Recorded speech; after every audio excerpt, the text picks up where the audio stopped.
Olá, gente. Então, como nós havíamos combinado, né, a gente vai falar sobre a obstrução intestinal, que é a última parte das afecções do sistema gastrointestinal que nós estávamos verificando. Então, a obstrução, né, gastrointestinal, basicamente, ela se dá por alguma afecção na região tanto superior quanto média quanto inferior, ou seja, na região epigástrica, mesogástrica ou hipogástrica. E os exames que são responsáveis por diagnosticar essas afecções, eles podem ser, né, o raio-x contrastado ou também a questão da colonoscopia, tá? Ou endoscopia digestiva alta e baixa. É, então ela pode ocorrer em qualquer área do sistema, né? Tanto na região do estômago ou na região mais baixa mesmo, nos colos ascendente, transverso, descendente e reto sigmoide. E também podem ocorrer em crianças e recém-nascidos. A gente está falando das questões congênitas, né? Patologias que podem ser congênitas e também ocasionadas pelo mecônio, né? Ou seja, o mecônio ele é a primeira evacuação do bebê. Então, se o bebê apresentar dificuldades para evacuar ou mesmo não conseguir evacuar, isso pode levar a um inchaço, né, na região abdominal do bebê e isso pode ser identificado como uma obstrução intestinal. Essa obstrução também pode ocorrer na região do duodeno, ok? E a gente sabe que o duodeno ele fica posterior ao estômago, né? Ele já vem saindo, fazendo parte ali um pouco posterior do esfíncter piloro, né? Então no esfíncter piloro a gente tem ali bem aqui nessa regiãozinha, né, do esfíncter piloro, a gente tem como é que eu posso colocar? Uma fissura, e essa fissura ela pode levar a uma obstrução. A gente sabe que qualquer tipo de afecção como essa, ela leva a um inchaço da região, e esse inchaço da região ele pode obstruir, tá? Principalmente nas regiões mais próximas ao estômago, tá? Também temos a doença de Crohn, né, que ela é uma afecção que vai atingir a parede do estômago. E a parede do estômago a gente sabe que é essencial, né, para que ocorra o processo digestivo, principalmente em relação à questão da quebra de materiais, principalmente do quimo. Então, se não houver a quebra desse quimo de forma correta, né, ele pode afeccionar as regiões, né, principalmente a região estomacal, e causar um desconforto. Esse desconforto leva à obstrução. Como eu acabei de falar, pode ser muito mais proximal à questão do esfíncter piloro, né, que fica na região mais abaixo do estômago, na saída, né, dos resíduos, especificamente falando. É, o câncer pancreático também ele pode ser responsável por afecções. A gente sabe que, propriamente dito, o pâncreas, né, ele desequilibra a questão da quebra de moléculas em relação. A gente sabe que o pâncreas ele produz duas estruturas essenciais para o equilíbrio da nossa flora intestinal também, né? Que é o que a gente falou. Né? Pergunto a vocês relacionado à questão da diabetes. O que ele produz? Isso mesmo, né? Insulina e glucagon. Então, o desequilíbrio em relação à questão da insulina e glucagon também pode levar, né, a afecções do sistema, ok? Por conta da questão energética, né, e hormonal em si. E a hérnia, né? A hérnia também pode ser responsável por essas afecções, porque lembram, a hérnia é uma exposição da região intestinal, especificamente falando. Então, essa exposição ela pode ser uma protuberância para fora ou para dentro, né? Esse inchaço ele vai obstruir de forma geral a questão intestinal e isso vai levar a um problema sério, né? Geralmente, quando a pessoa possui hérnia na região, principalmente na região do baixo intestinal, no intestino grosso, o que vai acontecer? Vai haver uma obstrução total dessa região.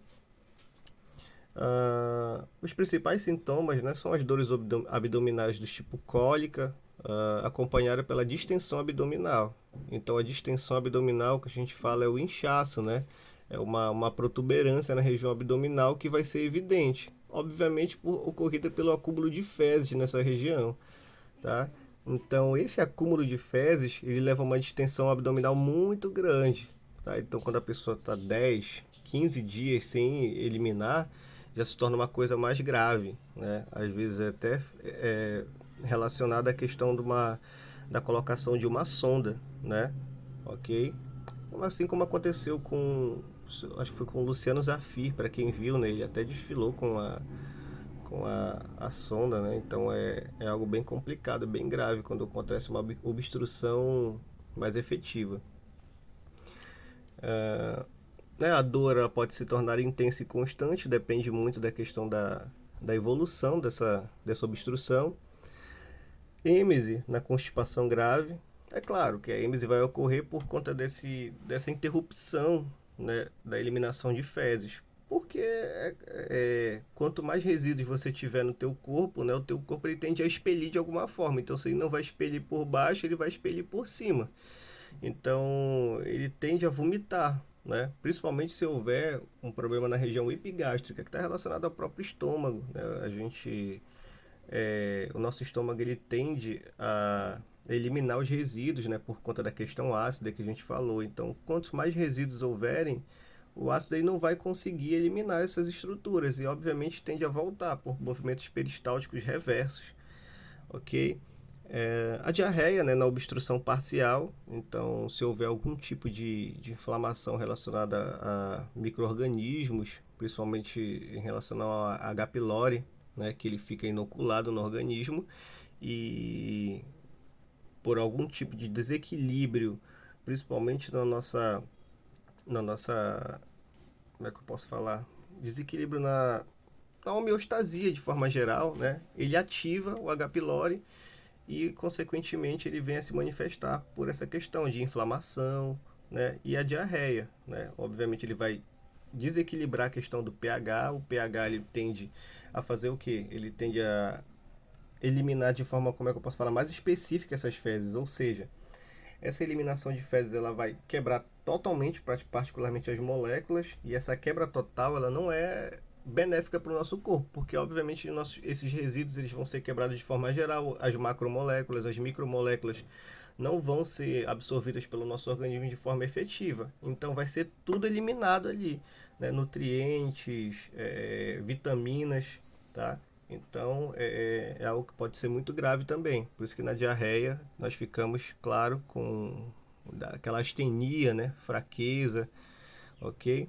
E a febre em caso de perfuração, né? Ou seja, se houver algum tipo de perfuração na região mais baixa do intestino, né? Principalmente no intestino grosso, vai ocorrer febre porque pode ocorrer um processo inflamatório. Então aquela região ela está preparada para fazer a eliminação das fezes, ou seja, as fezes elas já vão estar prontas, elas só vão fazer a passagem para ser eliminado pelo ânus.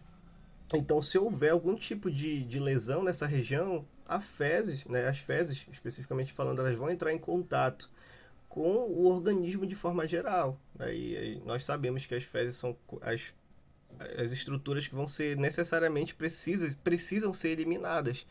E se não forem eliminadas, elas vão causar um processo inflamatório, porque é tudo ali que a gente fala, tudo aquilo que não presta, né, do nosso organismo, tudo que o duodeno, o jejum e o ilho vão buscar eliminar, ok? Então, o caso de febre é comum, principalmente por conta da perfuração que vai levar ao contato, né, de estruturas que são negativas com o nosso corpo de forma geral, geralmente com a corrente sanguínea, se houver uma ferida, né, no intestino. O tratamento, né, é uma sonda no trato digestivo, especificamente falando, geralmente vai ocorrer por uma abertura não natural, né? Então, uma ostomia ali vai ocorrer, essa abertura de forma não natural que a gente fala, ou a sonda nasogástrica para fazer o quê? Para ajudar no processo de alimentação, já que nós não vamos poder ingerir uma alimentação comum, né? Então, se você tiver obstrução, você precisa se alimentar de uma determinada forma, de qualquer forma, ou seja, a sonda ela vai ajudar no processo de alimentação e até realmente na limpeza da região, se houver uma obstrução por conta de desequilíbrio no pH, tá? Especificamente falando, agora no caso de feridas, né, a gente vai receber até uma medicação por via da sonda, se for necessário. Administração de líquidos de forma endovenosa para tentar reequilibrar, né, o nosso organismo, já que essa obstrução ela vai causar uma diminuição nas nossas estruturas, principalmente relacionadas a vitaminas, tá? Então é algo que é necessário se fazer. É como acontece na questão das gestantes, né? O ringer lactato, cristalóides, para fazer o reequilíbrio, a recuperação das forças daquela pessoa, ok? E de forma cirúrgica, né? Por exemplo, quando a obstrução e a inflamação ela é muito grave, é feita uma cirurgia para fazer a eliminação da parte intestinal que está obstruída, né? Que está afeccionada. Então, geralmente ocorrem cirurgias no intestino grosso para fazer essa eliminação da região que não consegue ser recuperada, ok? Vocês já viram muitos casos de que as pessoas elas fazem cirurgias para retirada de parte do intestino que estão afeccionadas. Isso não é tão incomum assim, ok, gente? Então qualquer dúvida, né, vocês podem perguntar lá que eu estou disponível para responder. Essa última parte que faltava falar e espero que tenha sido claro o suficiente. Então, bom final de semana, bom domingo para vocês e até quarta-feira. Estudem para a prova que está chegando a nossa hora. Ok, até mais.